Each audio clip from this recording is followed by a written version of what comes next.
Célia, avec Yumni Kezou, tu t'es rendue à Creil dans l'Oise.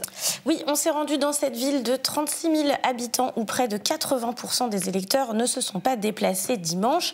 C'est 14 points de plus que la moyenne nationale. Et dans les rues du centre de cette ville des Hauts-de-France, les abstentionnistes assument. Vous êtes allé voter hier? Ah non, je n'ai pas été voté dans des hommes. Pourquoi? Pas eu le temps, pas intéressé. Non. Non? Non. Pourquoi? Parce que j'avais pas le temps. Non. Vous saviez pas qu'il y avait des élections? Si, mais j'ai pas été. Ça vous intéresse pas? Si, mais j'ai pas été. Non, je peux pas voter. Pourquoi? Ça m'intéresse plus. Certains sont tout simplement dégoûtés de la politique. On a beau voter, mais il n'y a rien qui change de toute façon. Il n'y a rien qui change. On est toujours à la même routine en permanence. Tout le monde promet tout, mais personne ne donne rien. Mais la raison principale, c'est le manque d'informations. J'étais pas au courant. J'avoue que je me suis pas trop intéressée, non, j'ai pas pris d'informations. Du coup, si je prends pas les infos avant pour savoir qui voter, non, j'y vais pas. J'ai trouvé qu'il n'y avait pas eu forcément beaucoup de communication. J'avais pas trop d'idées pour qui voter et j'ai pas pris le temps. Pour le second tour, il va donc falloir redoubler d'efforts. Dès le lendemain des résultats, le maire PS de Creil, Jean-Claude Villemain, a réuni les troupes. Il nous avait donné rendez-vous dans cette salle municipale où les candidats se réunissent pour s'organiser. Jean-Claude Villemain, qui est aussi candidat au régional sur la liste de Karima Delli, annonce la stratégie. Si on vous a demandé de venir, c'est que ce parti des abstentionnistes, il va falloir aller le chercher. Il va falloir que les abstentionnistes nous donnent leur voix. Le mot d'ordre est clair, il faut retourner sur le terrain. Première étape, une école primaire du centre-ville. Sophie Lenner est candidate au régional avec Karima Delli et la tâche s'annonce ardue malgré ses arguments. Ça a un impact dans votre vie quotidienne. Les transports, c'est la région. Par exemple, les TER qui arrivent sans arrêt en retard, c'est de la faute de la région. On a voulu faire de cette élection un premier tour de la présidentielle, mais en fait, c'est pas vrai. Il y a des impacts, il y a des conséquences dans votre vie. Voilà. Donc j'espère que ça peut vous convaincre de perdre 5 minutes dimanche et d'aller voter. Ok, merci beaucoup. De rien. Je crois que Creil, c'est la deuxième ville qui a voté le plus pour Karima Delli. Donc pour moi, c'est une fierté. Mais ce qui me désole, c'est l'abstention. On a 80% des Creillois aujourd'hui qui considèrent qu'ils n'ont pas de temps à perdre avec l'élection, qui sont pris dans leur quotidien, qui ne croient plus en la politique. Et moi, ça me désole.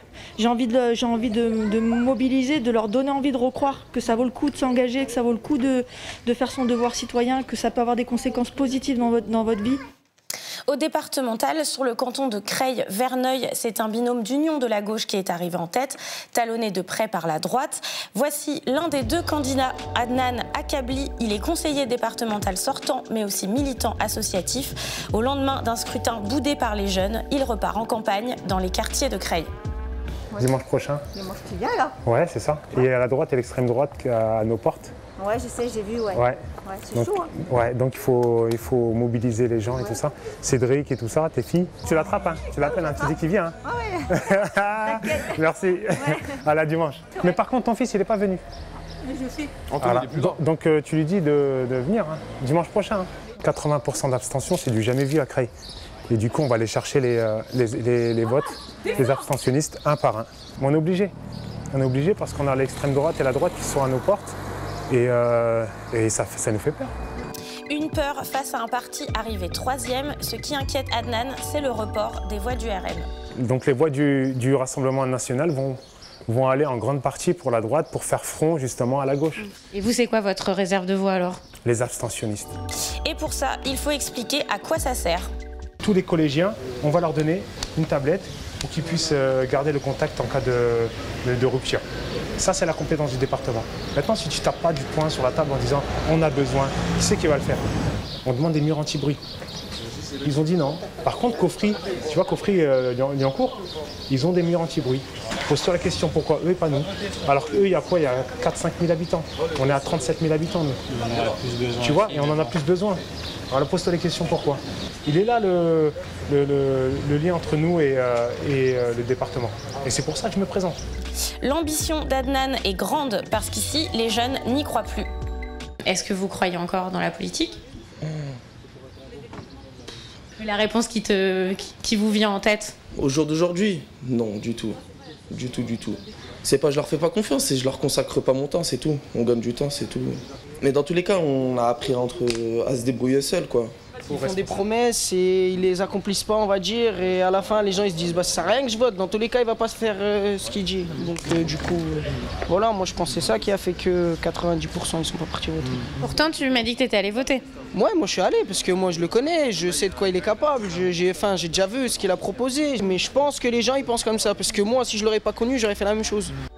Defa, 19 ans, fait le tour du quartier avec Adnan. Selon elle, le Covid a beaucoup joué. Cette année, avec le Covid, ça n'a pas été trop médiatisé, les élections régionales et départementales, parce qu'on n'a pas eu le droit aux réunions publiques à cause des restrictions sanitaires. Et du coup, ça a beaucoup impacté les absentéismes, du coup, parce qu'ils ne savaient pas qu'il y avait des élections. Elle est une des rares Creilloises à s'être déplacée pour voter dimanche. Elle était même assez asseuse. Et ça s'est plutôt bien passé. Les personnes étaient très polies, ça s'est super bien passé. Par contre, il n'y avait pas beaucoup de votants. Du coup, on s'est un peu ennuyé durant la journée. C'est important parce que, comme ils l'ont dit tout à l'heure, Adnan, c'est comme un grand frère pour nous. Il fallait bien qu'on le fasse pour lui. C'est quelqu'un qui nous ressemble. Si ça avait été quelqu'un d'autre, vous l'auriez pas fait? Je l'aurais jamais fait. Jamais, jamais. Si c'était pas présenté, vous serez peut-être même pas allé voter. Je serais même pas parti voter. Parce que les personnes qui se présentent, on les connaît pas, on les a jamais vues dans la rue. On sait même pas c'est qui, ils se présentent jamais à nous.